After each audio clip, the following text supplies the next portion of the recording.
Hola, ¿qué tal amigos de Indigo Geek? Muchas gracias por sintonizarnos una vez más y ahorita estamos de manteles largos porque afortunadamente tenemos a nuestro Batman mexicano que pues prácticamente está en la película en esta semana y bueno, Horacio García Rojas, la voz de Yoali Coat, esa versión mexicana de Batman, Batman Azteca. ¿Cómo estás, Horacio? Muy bien, muchas gracias. Un saludo a toda la bandita de Indigo Geek. Gracias por abrir las puertas de este universo de lo ñoño. No, muchas gracias a ti porque justo me tocó estar en la conferencia de prensa y, pues prácticamente eres del gremio, ¿no? Eres un fiel conocedor de Batman, de los cómics. Y antes que nada quisiera saber, ¿cómo fue ese acercamiento para Batman Azteca? ¿Cómo se acercó Warner a ti, Anima, para decirte, oye, está este proyecto y te queremos a ti como el protagonista? Sí, a mí el primer acercamiento fue gracias a Isabel Cortázar, que me platicó que estaba un proyecto así, Batman Azteca, y que quería hacerme casting para el Joker. Entonces yo mandé mis audios muy emocionados para hacer casting en el Joker.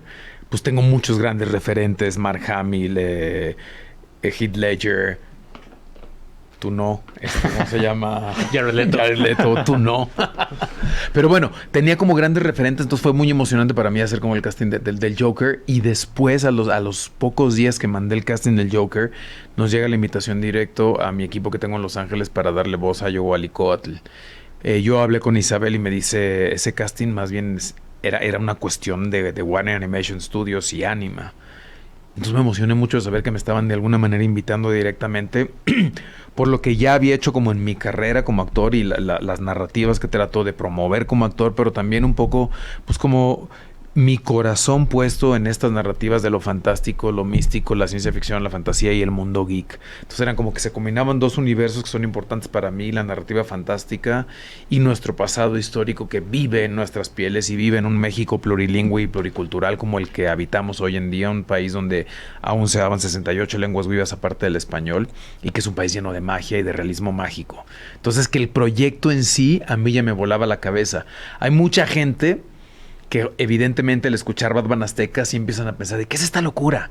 Pero bueno, todos los que somos unos nerdazos y ñoños sabemos que DC Comics tiene mucho tiempo trabajando los Elseworlds. Sí. Y que dentro de los Elseworlds pues hay muchas reinterpretaciones de los personajes, por lo cual a mí no me parecía tan extraño ni tan loco y más bien me parecía una oportunidad única de darle la vuelta al Caballero de la Noche dentro del contexto histórico de este país, dentro de la caída de México Tenochtitlan, que es un símbolo importante para entender el nacimiento no solo de esta nación llamada México, sino del continente.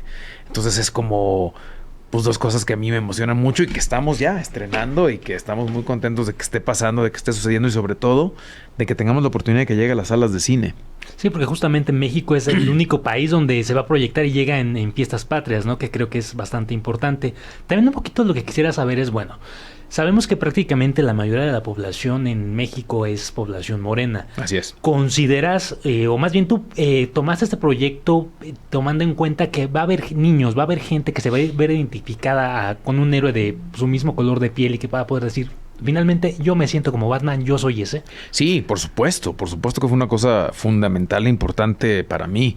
Si bien yo sí creo que no necesitas verte reflejado en el personaje para conectar con él, pero cuando además de un personaje que conectas, te ves representado en su color de piel, en su fenotipo, pues la conexión es doble.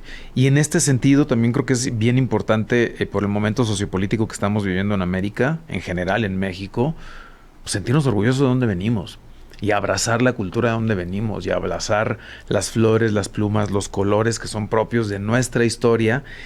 Y a partir de un personaje que todos queremos y un personaje que es conocido mundialmente, me parecía que era todavía más divertido. Porque a mí las reinterpretaciones de los personajes con los que crecimos, pues me gustan porque es como tratar de entender todas las posibilidades que tiene un personaje si lo cambias de contexto. Y es a final de cuentas la vida de este país. Si cambiamos el ojo y si cambiamos la perspectiva de cómo hemos contado nuestra historia, seguramente abrazaríamos más lo que somos, al entender que venimos de un pueblo de astrónomos, de guerreros, de arquitectos, de sabios, en lugar de solo unos salvajes, como hay parte de la historia que nos ha querido vender, ¿no? Entonces es como cambiar nosotros mismos el chip y entonces volvernos a mirar al espejo y decir, me han llamado indio, y sí, y está bien, y qué honor y qué orgullo tener todavía esa sangre corriendo aquí. y que se ve reflejado justo en 75% de la población somos morenos, porque dos raíces importantes es la indígena y la afrodescendencia. Justamente, un poquito ya hablando de la cuestión de interpretación, ¿cómo te preparaste tú para interpretar a Batman, no? Recordemos que, bueno, a lo largo de otros actores que lo han interpretado, como Michael Keaton, Christian Bale, siempre hay como un cambio de voz entre Bruce Wayne y Batman, ¿no? En tu caso, con Joe Wally, al momento de Batman, ¿cómo fue ese matiz que creaste? ¿Cómo desarrollaste esta personalidad? Lo primero fue porque me dicen, ¿tienes algún referente? Y yo creo que los tengo todos. A mí no me dan miedo los referentes porque, a final de cuentas, no hay nada nuevo bajo el sol, y las referencias que uno tiene artísticas pues van modificando y van moldeando tu yo artista. Entonces yo lo primero que hice fue volver a ver todos los Batmans que me significaban. Volví a ver cosas de Adam West, tanto su versión en inglés como su versión en español. Volví a ver el Batman de Michael Keaton, volví a ver algunas cosas de Christopher Nolan, inclusive volví a ver la Liga de la Justicia de Zack Snyder. Robert Pattinson lo tenía ya muy fresco, pero sobre todo la serie animada, el Batman Lego, que es divertidísimo, que es como el más clichésoso en la voz. Sí, sí. Y fue un poco como para que esos universos siguieran estando en mi cabeza. Si bien no iba a ser referencias directas, es no negar que están ahí y que forman parte de ahí. Y lo otro es que creo que hay una diferencia fundamental, además del contexto en donde crece Joe Wally Coat con relación a Bruce Wayne, es que él es un guerrero en el día también. Él está entrenado para ser un guerrero y defender a México Tenochtitlan de la llegada de los españoles. Después se da cuenta que el día no es el espacio en donde él tiene que habitar y en donde podrá hacer la diferencia, que es en la noche. Y para las culturas mesoamericanas, ellos no combatían en la noche porque no tenían el cobijo del dios Tonatiuh, del dios Sol. Entonces, de alguna manera, él tiene que readaptarse a sí mismo en su visión de la noche. Y entonces, esta voz más profunda no necesariamente viene solo del caballero murciélago, sino viene del caballero de la noche, tal cual. La noche es la que le da este carácter diferente y esta manera de abordarse a él mismo como guerrero diferente. No es el mismo tipo de guerrero. Y es ahí donde entiende que no puede solo y que necesita el cobijo de algo más, y es donde encuentra al dios Inakan como su protector y aliado, y de alguna manera pues es como dijéramos, es un elegido de este dios, porque en sus sueños este dios lo protege, y primero él siente que es un dios que lo está acechando y después entiende que no, que lo está protegiendo, pero es este monstruo brutal que es un gran murciélago, ¿no? Sí, y es donde encuentra también el miedo, que es fundamental dentro de la narrativa de Batman. Y más ahora se jugó un poquito más en el Batman de Robert Pattinson, ¿no? De I Am Vengeance. Sí, sí, sí. Es un poco ese juego de la venganza y el miedo que es él va encontrando en el Caballero de la Noche, en el Dios Murciélago. Y entonces ahí sí, ya tenemos a Batman, tanto física como anímicamente e inclusive vocalmente. Pero también es un Batman joven. Sí, que es un Batman experto, de alguna manera con cierta ingenuidad, porque al final de cuentas esta cosa de los superhéroes todopoderosos, que desde el segundo uno ya son todopoderosos, pues a mí también me aburre a veces. Creo que el camino del héroe es muy bonito, que ellos tropiecen y aprendan del tropiezo, fracasen y aprendan del fracaso, sean víctimas de su propio ego y aprendan de eso, porque entonces se hacen más fuerte. Hay una parte que justo un personaje fundamental, hay tres personajes que son fundamentales en este nuevo Batman, que son Zoa-Kazin, que es como su Alfred, la mujer Jaguar, que es como Gatúbela, que es la que le enseña y le enseña a habitar la noche y a pelear en la noche, y Poison Ivy, que es en este caso es una diosa de la naturaleza y que de alguna manera lo guía hacia el camino de la justicia y no de la venganza. Pero justo hay una parte con la mujer Jaguar, con Gatúbela, que le dice, oye, ¿por qué te fuiste así como un guajolote descabezado a pelear contra los españoles sin medir sus fuerzas? Y le dice, porque pensé que podía y me equivoqué, los subestimé y me equivoqué, entonces necesito aprender de ellos, de cómo utilizar sus fortalezas en su contra. Y esta ingenuidad del personaje lo hace más inteligente a final de cuentas.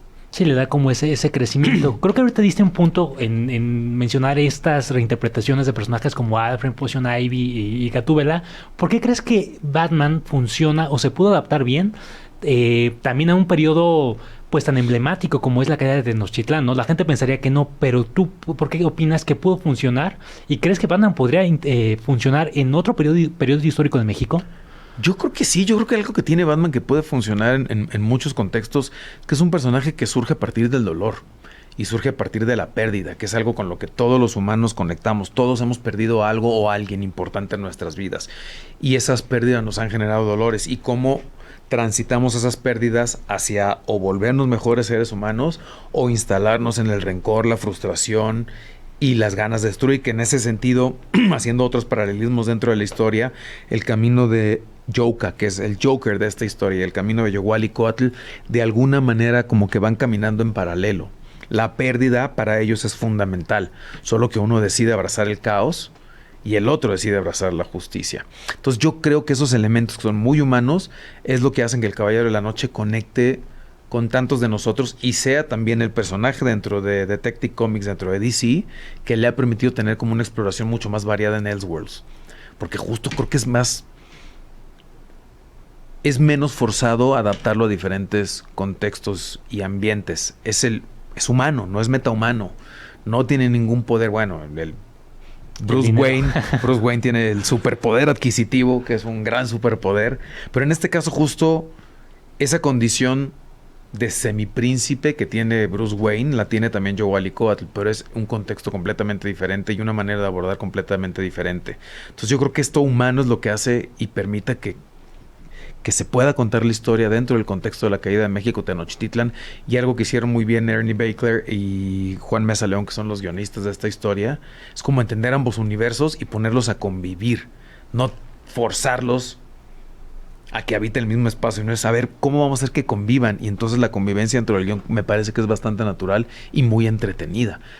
Aquellos que vean la película, yo creo que sí van a sentir que esta historia sí pudo haber sido contada así originalmente. Ok, y hablando un poquito quizá a futuro, bueno, yo ya tuve chance de ver la película afortunadamente, pero ha habido pláticas con Warner sobre una posible secuela, trilogía, prácticamente, o sea, estamos viendo la caída de Tenochtitlán, ¿no? Pero ese es solo un capítulo en la historia de México de todo lo que derivó, ¿no? ¿Tú crees que Batman podría funcionar en todo lo que vino después? Pues digo, hay un contexto histórico que nos acota. Evidentemente, México Tenochtitlan cayó, y eso es algo que históricamente no podemos negar o podemos reinterpretarlo de alguna manera. Lo que sabemos es que este es un primer capítulo. Para aquellos que vayan a ver la película, tiene una escena postcréditos donde de alguna manera se abre una posibilidad, y es una escena postcréditos que tiene que ver con algo determinante en la caída de México Tenochtitlan en el contexto histórico real. Entonces, de alguna manera a nosotros nos encantaría poder seguir llevando esta historia. Juan y el equipo, evidentemente, cuando empiezas a desarrollar un proyecto así no puedes parar. Y entonces las ideas siguen llegando y siguen surgiendo, y además, como somos banda que conocemos el lore de DC Comics y las posibilidades de los personajes que habitan en el universo, sobre todo de Batman, entonces se nos empiezan a ocurrir cualquier cantidad de cosas, ¿no? Hay pantanos, entonces ahí está Swamp Thing, hay personas que se transforman en otros, que puede estar Clayface, entonces Killer Croc, entonces hay muchos, pero hay sacerdotes que hablan con las estrellas y las estrellas les dictan cosas que son como una especie de acertijo. Entonces hay muchos personajes que pueden vivir en este universo y que pues el cielo es el límite, como dicen, ¿no? Entonces ahorita creo que tenemos que tratar de pensar en que esto sea un éxito para que tanto DC Comics como Warner Animation Studios nos presten las llaves completas del Batimóvil y poderlo seguir manejando. ¿Hubo aportes tuyos al guión y todo esto a partir de tu conocimiento tanto de justo de DC Comics como de esta cultura mexicana, de las raíces que tenemos? Sí, hay frases y cosas que fueron propuestas por mí, momentos históricos que yo sentía que estaban dibujados, pero que les hacía falta como un pequeño énfasis, como un regalito a aquellos que amamos nuestra historia y que de alguna manera se vean reflejados ahí, y que sí modificaron un poco el alma del personaje. Yo quería que hubiera más náhuatl dentro de la historia, entonces traté de meter como algunas frasitas, palabras. Entendemos que ya hay un imaginario colectivo, ¿no? Entonces, pues sí, ya todos hablan español por el imaginario colectivo que ya está establecido. Pero de alguna manera sí había como un empuje de mi parte de que hubiera un poco más de náhuatl presente, y decir, por ejemplo, decir Tlazocamati, que me parece fundamental, que la primera vez que está con Gatúbela, en lugar de decirle gracias, diga Tlazocamati. Entonces, como estos símbolos que a mí me parece que modificaban mucho la manera en cómo él aborda a su universo, y fue muy grato como tener la respuesta adecuada, la respuesta de sí.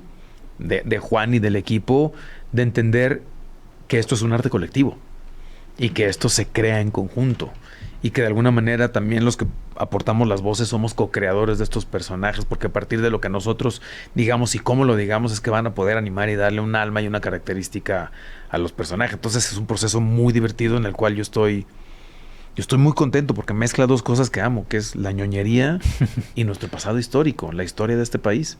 Hablando un poquito de la ñoñería, seguramente ya estás enterado, pero en unos meses, el siguiente año va a salir Lego Batman. Sí, ya vi el avacito. ¿Sabes de casualidad o haya habido pláticas para que Yoali tenga una skin dentro del juego? ¿Te gustaría? Hasta ahorita no, porque digo, estos juegos tardan en desarrollarse. Ya salimos el 18 de septiembre, entonces estaría increíble que pudiera tener una skin así. Yo creo que estas cosas responden a la reacción del público.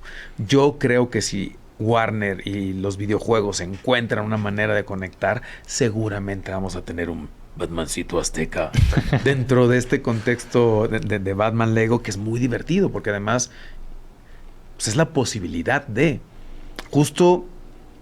Creo que aprendiendo de la competencia, Spider-Man Into the Spider-Verse nos presentó un abanico de posibilidades infinito y funcional. Entonces yo creo que también está padre como pensar en todas las posibilidades que nos puede dar un personaje como Batman. Y también hablando de nuestra historia, ¿qué pasaría si empezáramos a contar estas películas ya sin el cobijo del Caballero de la Noche? Y pudiéramos contar la historia de Acolmistri y Nezahualcóyotl así de fantástica como es. Me parece excelente como lo mencionas. Ya un poquito para ir cerrando, veo que traes prácticamente acompañado a tu pequeño Batman. ¿Podrías explicarnos un poquito los simbolismos de toda su armadura? Sí, mira, este es un trabajo de cartonería mexicana. Lo hizo un artista en San Miguel de Allende, Yolotl Nahuali, que justo cuando vi su trabajo y le dije, oye, ¿te avientas un Batmancito? Y me dijo, órale, vamos a intentarlo.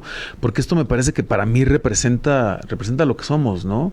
Es un trabajo de artesanía, en cartonería, una técnica que fue adoptada por los artesanos mexicanos. Y pues aquí está nuestro Batman, que justo grandes partes de su armadura las obtiene al robarse piezas de la indumentaria de guerra de los españoles. Él cuando entiende que le hace falta también aprender de aquellos que vienen del otro lado del mar, junto con Gatúbela, entran al palacio de Axayácatl a tomar cosas de ellos. Entonces toma la pólvora, toma una ballesta, toma parte de su armadura, toma un casco que después combina con otras piezas, toma metal y hace un Macahuitl que es metal con obsidiana, hace sus batarangs con obsidiana, hace unas bombas con vasijas de barro mexicas, con pólvora, roba los planos de Leonardo da Vinci y hace instrumentos a partir de eso, y de alguna manera pues está reflejado aquí. Hay tela de yute, tiene, ¿cómo se llama?, metal, y tiene plumas, y tiene obsidiana, y tiene piedras preciosas de esa época, y de alguna manera eso me gusta mucho, es cómo mezcla los saberes de los que vienen del otro lado del mar con los saberes que ya tenían los pueblos mesoamericanos aquí, que es lo que me parece más interesante del encuentro real de dos culturas. La parte más interesante del encuentro de dos culturas, pues es esta mezcla de las cosas buenas de ambas partes. El compartir, sí. Yo siempre digo, sin el mestizaje no existiría el taco al pastor. El taco al pastor, nuestra base, viene del mundo árabe, que es traído a partir de los españoles, y que cuando se mezcla con el achiote y se mezcla con otros elementos, surge eso tan único y especial que es parte fundamental de la gastronomía mexicana, que es el taco al pastor. Entonces sí celebremos los encuentros. De alguna manera este personaje aprende que puede haber algo del encuentro de estas dos culturas y no solo destrucción y saqueo. Perfecto. Y nada más, si nos pudieras, ahora sí que invitar a la audiencia a ver a que no se pierdan la película desde este día 18. Pues 18 de septiembre, Batman Azteca, 2 días después del 16 de septiembre, que es el día de la independencia de este país, y 3 días antes del Batman Day. Celebremos México, celebremos a Batman y vayamos al cine a ver Batman Azteca, Choque de Imperios. Pues muchísimas gracias, Horacio, te agradecemos mucho tu tiempo y tu disposición, estuvo muy interesante todo. No, pues muchas gracias, sigan viviendo la vida al máximo, está bien ser geek, está bien ser ñoño y está muy bien ser mexicana.